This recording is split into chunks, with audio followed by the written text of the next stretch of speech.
Good morning mga kasimple. Welcome to my vlog, Erap TV. Simpleng buhay, simpleng luto ni Erap TV. So, for this video mga kasimple, mamahaw tanin ninyo no? Ang atong sudan kay baboy o niya natay bahaw nga bakasi. Pero sa dili pa ta diya mo hab-hab mga kasimple, akong ipakita ninyo kung unsa or giunsa nako pagluto ang atong sudan. So, mao na atong mga ricados no. Unya, mao ni ang atong karning baboy. So adlaw karon nga Lunes no. Unya kanang atong gikumpra diha mga kasimple ni adto ng adlawng Sabado no kaysa adlawng Domingo na amang ta simbahan no. So mao na wa ko ka huna-huna kung unsa nga klase nga putahe akong lutoon mga kasimple, pero dili pwede nga di ta magluto no kay wa tay sudanon. So mao na siya nangutingkay ko sa mga ricados na to diri na pamantay daghang magamit lamas. So sa akong nahuna-hunaan ako ra nang gimarinid ang karne unya gigisa no. Dayon wa pa ko kay bawg-on sa paylaing ipamutang nako diha mga kasimple kay mao lagi wala man na sa plano nga kung unsa nga putahe ang lutoon. Ang importante natay sudan. So nakakita ko tomato sauce, ako na lang sang gibutang dinha mga kasimple. So wala na siya patatas, wala po'y carrots. So karne ra gyud na siya mga kasimple no. Kunya ato na siyang gitimplahan, kompleto ricados tas seasoning mga kasimple kay naman tay sponsor ana. Naman tay supplier ana si Bishop Roy. Salamat Bishop Roy sa walang sawang pagbigay ng maraming seasonings. So salamat kayo. So mo ni siya, mo ni atong sudanon karon mga kasimple unya. Mo na ang hitsura niya. So goods raman siya kay mga kasimple unya.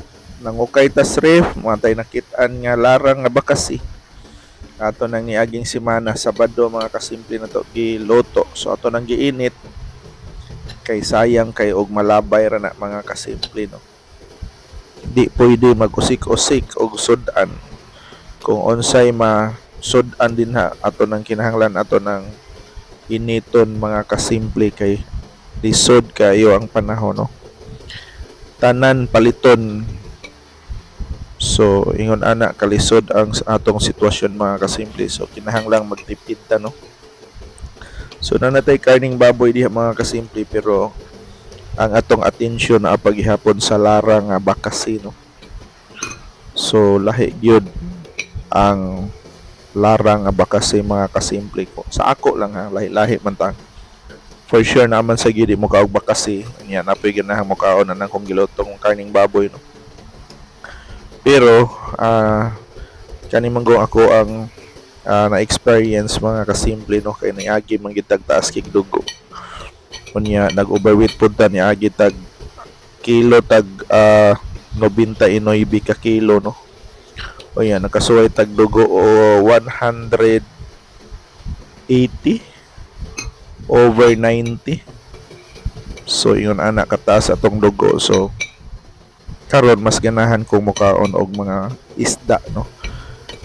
Pero nanapoy mo comment ani nga dili tanang seafoods dili maka high blood. O ang gitay lusot ani mga kasimple no. Pero at least dili siya baboy or kanang tambok sa baboy or kanang tambok sa baka, kanang mga sibo na ba kanang gihimo nila og kuan unsa na kanang Paris. So grabe kay nagmantika mga kasimple no. So napoy ganahan ana mga kasimple with respect sa mga tao kung unsay mga ganahan ninyo padayon ra gyud ta. Lahi-lahi manguntag mga sitwasyon karon sa tong panglawas. So ako ni prepare na ko aning mga isda-isda gyud no. Unya kay kauban ako des balay kay di man sa gyud kayo kagwantag halos kada adlaw mag-isda mo na mopalit pud ta sa karning baboy or karning manok. So ato ang pang pailin-ilin no.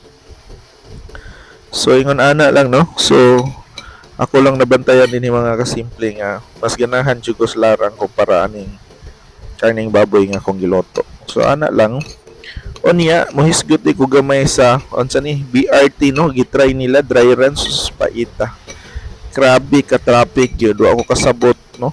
Pero hoping nga magamit na siya unya mo hapsay pud unta gyud ang traffic kay dako gud kay gasto ang gobyerno ana mga kasimple no. Pero sa akong nakita ganiha makaingon ko nga dili solusyon no ang BRT sa traffic sa Cebu. Hoping nga ako'y nasayop sa ako ang pangagpas no.